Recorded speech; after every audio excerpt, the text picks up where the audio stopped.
The Sermon on the Mount. Well, welcome to you. What I thought I'd do is give a personal interpretation of the Sermon on the Mount. And not only is it a personal interpretation, but it's a reinterpretation. I keep reinterpreting it, But this is a personal reinterpretation based on my Kewajen beliefs. Now, this is part of a new section to the magic of Java called The Real Magic of Java. In this new section, I'm going to focus on real people performing what they believe to be real magic in Java. I'll attempt to explain some of the elements of this Javanese magic, particularly what I describe as the Kewajen elements. However, I need to warn you that inevitably my explanations will be partial. Maybe sometimes some elements of what I say will be incorrect, for which I profusely apologise. But this reflects the oral tradition of magic in Java, the mystery, and at times, I have to admit, subterfuge surrounding the practice of magic in Java. Please accept my apologies, but I do hope you enjoy this new section. So we're now going to look at salt and light. I find this an intriguing section as it makes reference to two of the most important elements in my Kewajen beliefs. Salt is used as a universal purifier, whereas light is the blessing that we're given, a blessing to cure everything, to heal everything. So it says, "You are the salt of the earth, but if salt loses its saltiness, how can it be made salty again? It is no longer good for anything except to be thrown out and trampled underfoot." This seems to suggest that we're born pure and become corrupted by the world. Could this corruption be the corruption of psychopathic hegemony, which is all pervasive, especially at the moment? That we begin to accept the psychopath's rejection of God's gifts to us and justify our actions through these psychopathic beliefs. We all convince ourselves that we're good people. We all believe we're good people. And that what we do is right, but it's based on this distortion, this hegemony of God's gifts to us, of how God wanted us to live. That we give in to the will of others, and when we do give in to the will of others, I believe we become what I call avatars. Other words for it are meet golem, or Rudolf Steiner called the moral automaton. But the mission of these avatars is to prevent others from reaching a oneness of God. So they're there to prevent your development. Once people become these avatars, they can no longer express free will, nor find God's gift of life. Of course, I use salt as a universal purifier to remove bad spirits. I say to remove bad spirits. Actually, it's so strong it removes all, so it even removes good spirits. But normally I will ask the good spirits to come back. And I believe this is due to its crystalline structure, because like precious and semi-precious stones, it can trap spirits. Once the spirits are trapped, they can't trap anymore, and you need more salt. And you also need to change that salt. Those of you who've listened to my thoughts will know that I believe that all is consciousness and that there's no material world. But pretending at least some things have substance helps us to change what we want to change. So salt is one of the most important materials that I cling on to a belief in. Jesus goes on, "You are the light of the world. A town built on a hill cannot be hidden. Neither do people light a lamp and put it under a bowl. Instead, they put it on a stand and give light to everyone in the house. In the same way, let your light shine before others, and they may see your good deeds and glorify your Father in heaven." Now, I suppose the first thing that jumps to mind when I hear this is that wonderful painting, The Light of the World, by Homer Hunt. A painting that has influenced me quite incredibly, I would suggest, throughout my life. Always loved the Pre-Raphaelites. As you possibly know, I love the English Romantics, so it's not strange that I should love Homer Hunt's Light of the World, but it's one that seems to have remained with me throughout my life. The light of the world, of course, is God's universal gift to us, and once we've found that light of bliss and love, nothing else matters, because it is a light of pure bliss and pure love. And that's why I'm somewhat sort of dismissive of people who quote from the scriptures, even though that's exactly what I'm doing now. Because, once you've found that light, nothing else matters. You're not going to get trapped in this sort of theological arguments. Now, the reason is this light can lighten darkness, but dark cannot penetrate the light. So I see it as being a bit like a torchlight, something that you can flash up and you can lighten the darkness, but the darkness can't come into it. So if we shine our light on others and into the universe, we don't actually lose any of our light, but we may attract others to it. So of course, using a torch again, obviously a torch might have batteries, but the light itself doesn't diminish, does it? Just because we're using it. So it's this light that we must turn to, especially in what I believe are these very dark times. And this is how we defeat black magic, through light, through love, through bliss. So it must be how we can also overcome the overpowering hegemony, cutting through the complications that man has created, scarcity, hoarding, money and disease, with a beautiful simplicity, because it's either light or it's dark. You may be aware that I'm struggling as to whether I should become a light worker, not least because Maddie doesn't want me to, nor to become one herself. But I've got some new tarot cards, Tarot Nous and Tara, and they showed me, and she confirmed it, that she is a light worker, despite denying it, having previously denied it and saying she doesn't want to be one, but she does it in her sleep. So I think that what he's saying is this does confirm that we should use our light.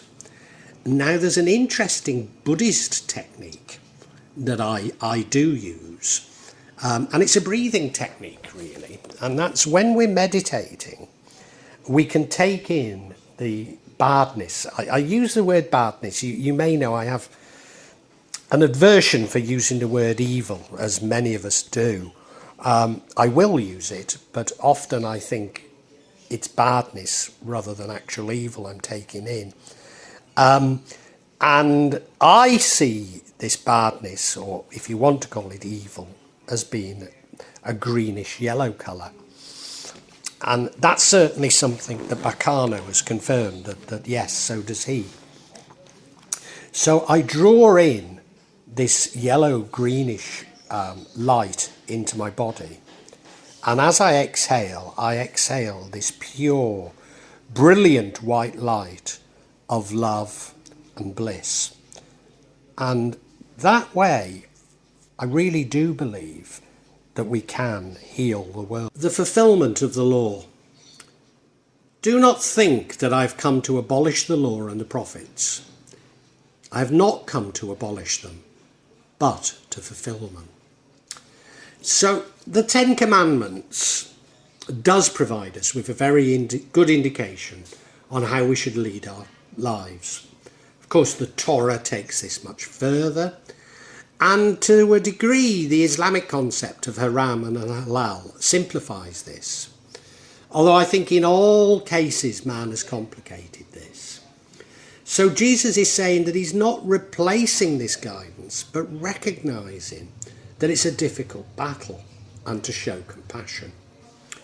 And I see it, I suppose, a little like an alcoholic, and they come off the wagon. And Jesus is saying, forgive yourself, love yourself, and just get back on the wagon. Don't let it play on your thoughts. So if you do sin, if you do something bad, become good again. Forgive yourself and become good again. He goes on, for I tell you, until heaven and earth disappear, not the smallest letter, not the last stroke of the pen, will by any means disappear from the law until everything is accomplished. Now, maybe I'm taking this too far, but I see this as being about my view that we create, I should say co-create, but we create heaven. We will not create heaven until we've embraced, all of us have embraced the light. So until we've really found a way to live with psychopaths and narcissists, and that's without following them, without giving into them, but finding a way to incorporate them. Now, it's said that you can't change a psychopath or a narcissist, but I think God and Jesus are asking us to find a way to do that. So the law is important until we all act within God's love, because this framework is important. It is important. The Ten Commandments are important because they provide us with guidance. But if we do everything through God's love, then it doesn't matter anymore. We don't need to use the law. He goes on, therefore, anyone who sets aside one of the least of these commandments and teaches others accordingly will be called the least in the kingdom of heaven. But who practices and teaches these commands will be called great in the kingdom of heaven. For I tell you, unless your righteousness surpasses that of the Pharisees and the teachers of law, you certainly will not enter the kingdom of heaven. So I think this really does hint at the hegemony that I speak of, that man's created complexities and systems of complexities and hegemony, no more so than these hegemonic beliefs that take us away from the simplicity of this light and this love. And I interpret this to include marketeers, advertising consultants, PR consultants, who are at the coalface of this hegemony.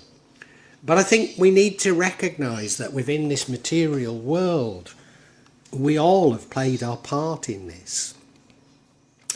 It also urges us to speak our truth, even in adversity. It reminds us that the religious hierarchies maybe have taken us away from God's love and a oneness with God, if not more than anyone else. So yeah, I'm blaming marketeers, advertising consultants, etc. But really the religious hierarchies are as much, if not more so, to blame. Now, I don't want you to see this as a tirade against organised religion. I attend the mosque, as much as I'm able to. Normally when I'm in Jakarta, I go probably 3 times a day, but we're in lockdown. I haven't been actually since this health crisis, because of being the only foreigner. I get funny looks. But I do go as much as I can. I pray at home now, but normal times I pray as much as I can. And I will also visit a church when it's convenient. So when and maybe if I should say, when I go to my original hometown of Shrewsbury, I make a point of going to St Chad's, where I used to be an altar boy, or it's called a server, because St Chad's is the liberal Anglo-Catholic church in Shrewsbury. So I make a point of going there. So this what Jesus is saying is just a warning not to get tied up in the theology and the politics of the hierarchy. Because as I say, psychopaths and narcissists, they're attracted to all hierarchies, and there's no reason why church hierarchies should be any different. Murder. You've heard that it was said to people long ago, "You shalt not murder, and anyone who murders will be subject to judgment." But I tell you that anyone who is angry with a brother or sister will be subjected to judgment. Again, anyone who says to a brother or sister, "Racha," is answerable to the court. Anyone who says, "You fool," will be in danger of the fire of hell. I think before I go into my explanation of this, I ought to say that a long time ago, I got this message that lying, it is relevant, isn't it? Because he talks about, yes, I got this message that lying in the afterlife is more serious than murder. It's the equivalent of murder in this life is lying in the afterlife. And do you know, he almost says that, doesn't he? Good heavens, I hadn't spotted that. What it does emphasise, it's not for us, and of course, again, coming back to what I've just said, it emphasises that it's not for us to judge or punish others, not even the severity of it. So, we all, I'm as guilty as the next man, but we all spend our time talking about the bad that others have done and judging the severity. And it's not our realm to do it. It really isn't. And the reason is that only God knows what their intention was. And it's this intention that they'll be judged on. Does this also hint at my view of avatars who've given away their free will? So God cannot judge someone without free will. That's the point of free will. You will not be judged if you don't have free will. So what you will be judged on is having given away your free will. And that's something that we all have done from time to time.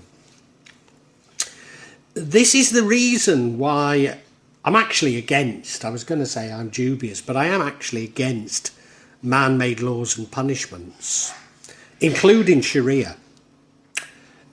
Because they're interpreted by man and not the all-knowing God.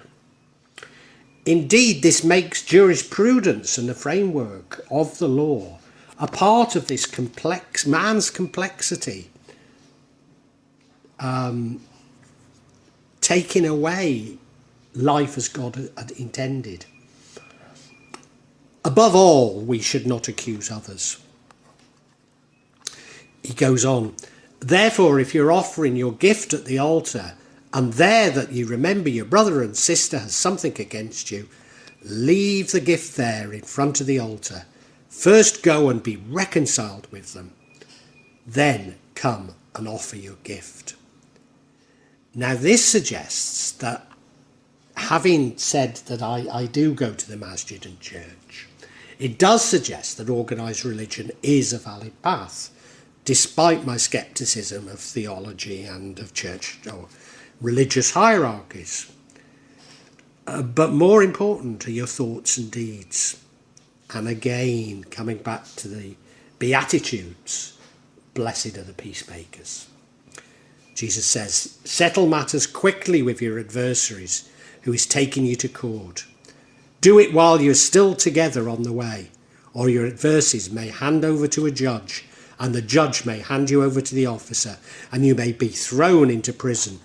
Truly, I tell you, you will not get out until you've paid the last penny."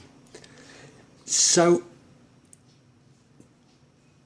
it's about taking a conciliatory stance, becoming a mediator. Don't resort to courts. These are man-made complexities. Sort out your problems. And it also reminds us, I believe, of karma, and that the universe, leave it to the universe, put your hands in, submit to God, because the universe has a way of balancing these things out through karma. So put your trust, put your faith, and submit to God. Well, I really hope you've enjoyed this. Because these are real events, I can't say how regularly I'm going to be adding to this subsection. Because I don't know how often they're going to occur. But I would imagine that they'll be at least every couple of months, maybe monthly. Now, if you'd like to know when that's going to be, please subscribe and hit the button, and you'll get information on when new ones are released. I'd love you to make comments and ask questions, and if you do, I'll attempt to answer them as honestly as I can. I promise you that there's no attempt on this channel, or this part of this channel, of me. There'll be no attempt by me at any type of subterfuge. I'll try to be as honest and open as I possibly can be. Inevitably, there will be some of you who disagree with my interpretation, and we can agree to disagree. But what you're seeing is real stuff here. What I'd love you to do, if you enjoyed this, is look at my other sections. Particularly, I've written novels about magic in Java, and they contain much more information in them, especially me trying to understand the theories of magic, the psychology of it, and I try and intersperse them with a sort of spiritual dimension. Anyway, thank you so much for watching, and God bless you.